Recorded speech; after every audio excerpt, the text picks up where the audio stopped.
क्या आप अपने करियर का नक्शा एक जूनियर असिस्टेंट के रूप में चुनना चाहते हैं?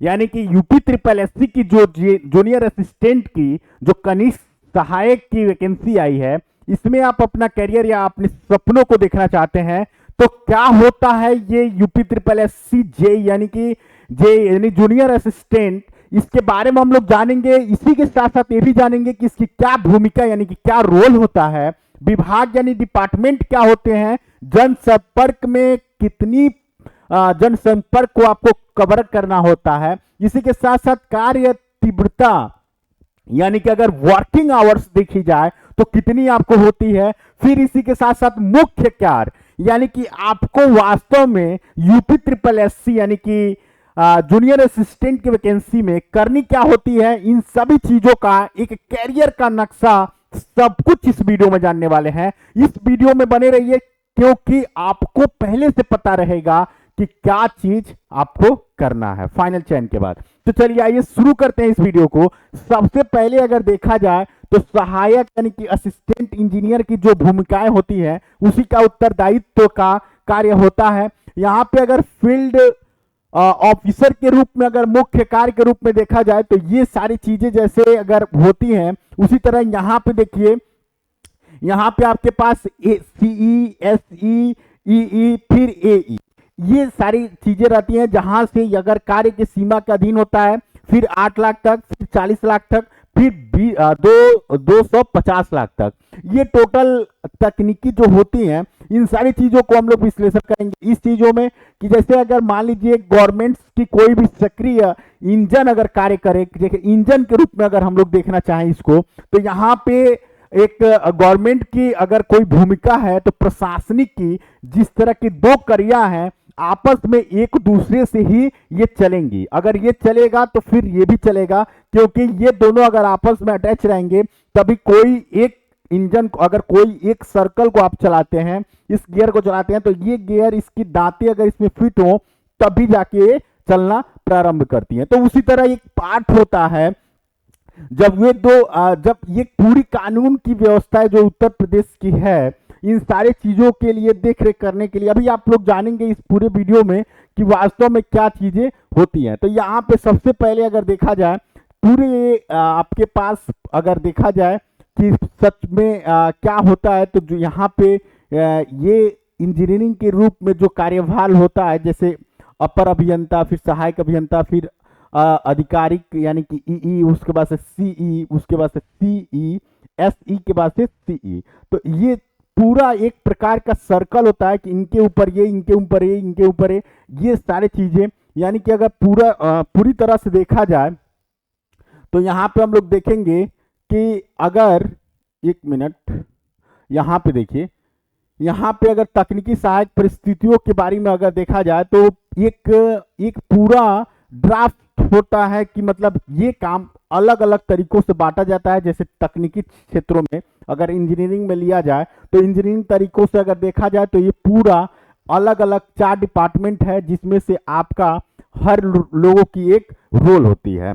तो यहाँ पे अगर शुरू करते हैं कि प्रशासनिक कार्य के प्रबंधन की अगर बात किया जाए तो यहाँ पे आपके पास होते हैं क्या, यहाँ पे अधीक्षक होते हैं, फिर एक पूरा मंडल होता है, मंडल यानी कि DAO जो पूरा वित्तीय प्रभारी को मतलब पूरा धन को किस तरह किस डायरेक्शन में देना है, जैसे सीनियर असिस्टेंट, जूनियर असिस्टेंट, ये आप प्रमोट होके यहाँ पे सीनियर असिस्टेंट के रूप में बनेंगे, यानी कि वरिष्ठ सहायक के रूप में अगर आप होंगे, फाइलों का निपटाना और अनुभाग प्रचार का प्रभाव करना, और कनिष्ठ सहायक यानी कि जूनियर असिस्टेंट के रूप में डेटा का ई फाइलिंग और दैनिक लिपिक कार्य जो होती है उस चीजों को। तो आइए एक बार फिर विस्तार से रोड मैप के थ्रू देखेंगे। तो यहाँ देखिए कनिष्ठ सहायक का जो एक सरकारी बाबू के रूप में कहा जाता है कि नहीं, आप लोग कभी किसी कार्यालय में जाते हो तो आप लोगों को कहने का मौका मिलता हो कि बाबू साहब ये बाबू हैं, सरकारी बाबू हैं। तो बाबू का मतलब ये नहीं कि आपके घर का छोटा सा बाबू, वो चीजें नहीं, उस पूरे कार्य प्रशासनिक कार्य का एक प्रकार का जैसे एक उसी के माध्यम से होना होता है। तो यहाँ देखिए इनकी मुख्य वेतन स्तर की अगर बात किया जाए तो लेवल 3 होता है ग्रेड पे। उसी के साथ साथ अगर यहाँ पे हम बात करें लेवल 3 ग्रेड पे होता है। उसी के साथ अगर बात करें यहाँ पे डेट जो 2000 पे होता है, और इसी के साथ साथ टाइपिंग स्पीड इनकी हिंदी की 25 होनी चाहिए, अंग्रेजी की 30 होनी चाहिए, प्लस ट्रिपल सी होनी चाहिए, ट्रिपल सी का सर्टिफिकेट होना चाहिए।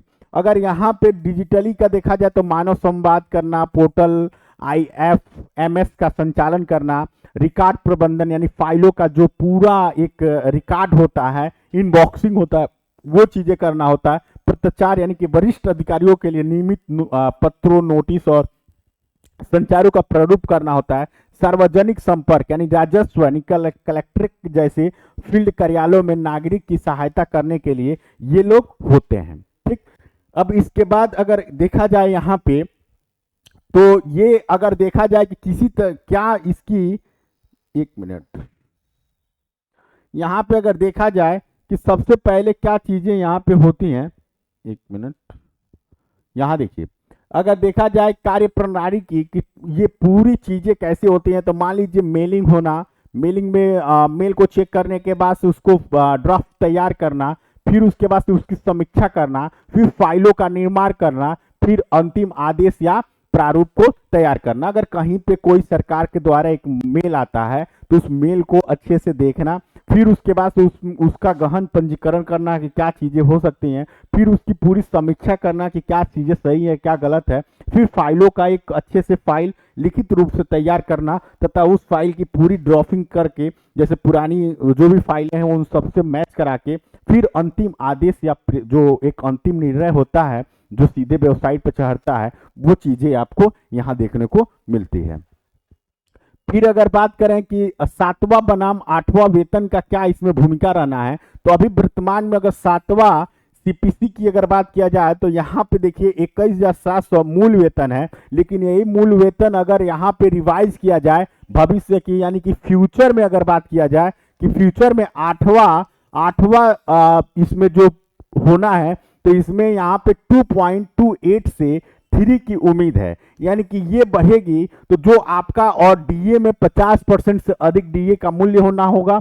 संभावित जो नया मूल वेतन होगा वो सीधे 26,040 रुपए से लेकर 41,000 के आसपास होगा। ये केवल यहाँ पे मूल वेतन की बात की जा रही है, यहाँ पे मूल वेतन की बात की जा रही है 21,700, लेकिन यही 26,040 रुपए से लेकर 41,000 रुपए तक हो सकता है 8वां वेतन में। ये चार वगैरह सब चीजें उसी तरह बढ़ेंगी। यहाँ पे देखा जाए अगर आगे अगर बात करेंगे तो आगे इसकी जो 30,400 से 34,400 शुद्ध इन हैंड इनकम है, यानी कि ये पैसा 30 से 34,000 रुपया इन लोगों को शुद्ध हाथों में आ जाता है। लेकिन यही चीजें अगर फ्यूचर में देखी जाए तो 50% सब चीजें बढ़ेंगी तो ये तकरीबन और ज्यादा हो जाएगा, यानी कि ये करीब 40,000 क्रॉस कर जाएगा। और यहाँ पे बेसिक पे 60% ये 20% HR, ट्रांसपोर्ट अलाउंस, ये सब चीजें मिलती है। फिर कटौती में अगर देखा जाए तो NPS, GIS, ये सारी चीजें। फ्यूचर आउटलुक अगर देखा जाए, UPS देखा जाए तो ये चीजें 18.5% आपको देखने को मिलता है। अब बात करें यहाँ पे प्रमोट होने की क्या सीक्वेंस है, तो यहाँ पे देखिए कनिष्ठ सहायक लेवल 3 से यहाँ पे आप स्टेप करते हैं तो एक कदम अगर आगे आप बढ़ेंगे, तो वरिष्ठ सहायक जो कि मैं अभी बताया हूं वो ग्रेड 4 हो जाएगा। 5 से 8 साल आपको लगते हैं, नियमित सेवा के बाद आपको 5 से 8 साल में वरिष्ठ सहायक के रूप में होंगे। फिर अगर और आप अच्छे से अगर कार्य करते हैं तो लेवल 4 से सीधे लेवल 6 पे जाते हैं, प्रधान सहायक या अधीक्षक के रूप में जाएंगे। फिर अगर इसमें भी बढ़िया से अगर कार्य करते हैं और आपकी छवि अच्छी है, आपके कोई कंप्लेन नहीं है, तो फिर प्रशासनिक अधिकारी यानी कि लेवल 7 से 8 का कार्यभार यानी कार्यालय का प्रबंधक, नीति का कार्यान्वयन करना और सहायता प्राप्त करना सीधे प्रशासनिक अधिकारी के रूप में हो जाएंगे। यानी कि स्टेप 1, स्टेप 2, स्टेप 3, स्टेप 4, ये यहां तक आप क्या कर सकते हैं, जाके बढ़ सकते हैं। अब यहां बात करते हैं, ये प्रक्रिया पूरी 20 से 30 साल की होती है। अगर देखा जाए यहाँ पे विविध ग्रुप C की परिस्थितियों की जो एक पूरी ढांचा है। तो यहाँ देखिए आप केवल यहाँ कनिष्ठ सहायक देख रहे हैं। अलग अलग पदों के लिए आप इस चैनल को सब्सक्राइब कर लीजिए, वहां आप देखेंगे। अगर रोल देखा जाए, भूमिका देखा जाए कनिष्ठ सहायक की, तो यहाँ पे विभाग यानी डिपार्टमेंट, सभी विभाग को देखना होता है। जितने भी आपके पास अंडर में विभाग होते हैं सब देखना होता है। जनसंपर्क का अगर देखा जाए, आपसे जनसंपर्क तो बहुत माध्यम होता है, लेकिन कार्यभार अगर देखा जाए तो मध्यम से थोड़ा सा ऊंच यानी कि थोड़ा सा हार्ड होता है। मुख्य कार्य ई ऑफिस, डेटा प्रबंध, प्रचार, ये सारी चीजें, जैसे दैनिक समाचारों का जो आलेखन करना होता है। अगर भूमिका थोड़ा सा जल्दी जल्दी में देख लेते हैं, लेखपाल का तो राजस्व होता है, केवल राजस्व विभाग को ही देखना होता है। बहुत ज्यादा जनसंपर्क होती है, इसमें कार्य की तीव्रता बहुत ऊंच होती है, बहुत हाई होती है, बहुत तुरंत तुरंत करना होता है। भू आलेख प्रमाण पत्र, आपदा राहत देखना होता है। ग्राम पंचायत अधिकारी की अगर बात किया जाए तो ग्रामीण विकास के लिए देखा जाता है, बहुत अधिक इसमें जनसंपर्क होता है, इसमें भी हाई स्पीड होता है। मनरेगा योजना, ये सारी चीजें। वन रक्षा की बात किया जाए तो केवल वनों की देखना होता है विभाग, इसमें बहुत कम जनसंपर्क होता है। शारीरिक भी बहुत ज्यादा मेहनत करने की आवश्यकता होती है।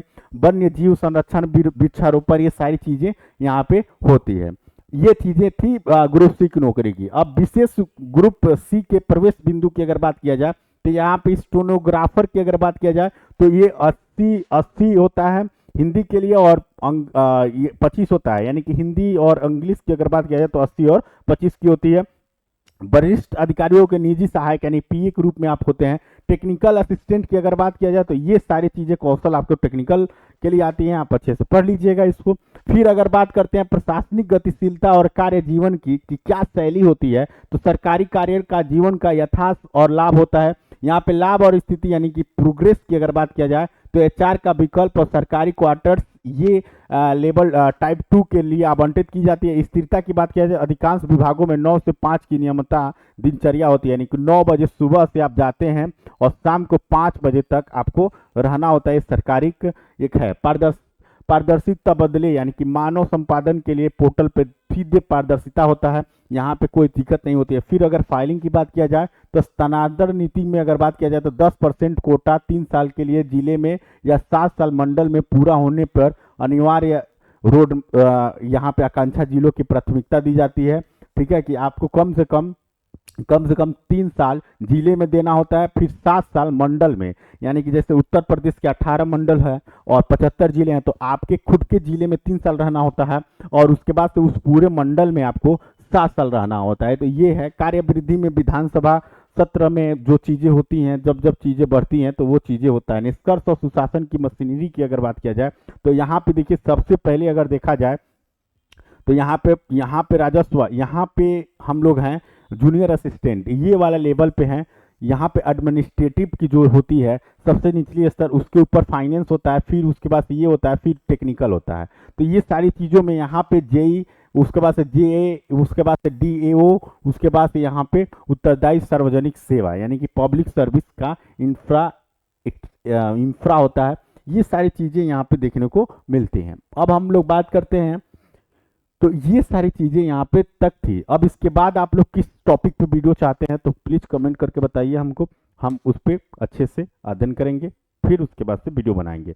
कोई भी इसमें गलती हो तो फिर कमेंट करके जरूर बताएं, उसको सुधारा जाएगा। और फिर आपको और बेहतर इस वीडियो में क्या लगा उस पॉइंट को कमेंट बॉक्स में लिखिए, क्योंकि इससे हमको मोटिवेशन मिलेगा तो फिर आपके लिए बेहतर से बेहतर वीडियो बनाने का प्रयास करूंगा। मिलते हैं आपको फिर नेक्स्ट वीडियो में, तब तक के लिए जय हिंद, जय भारत।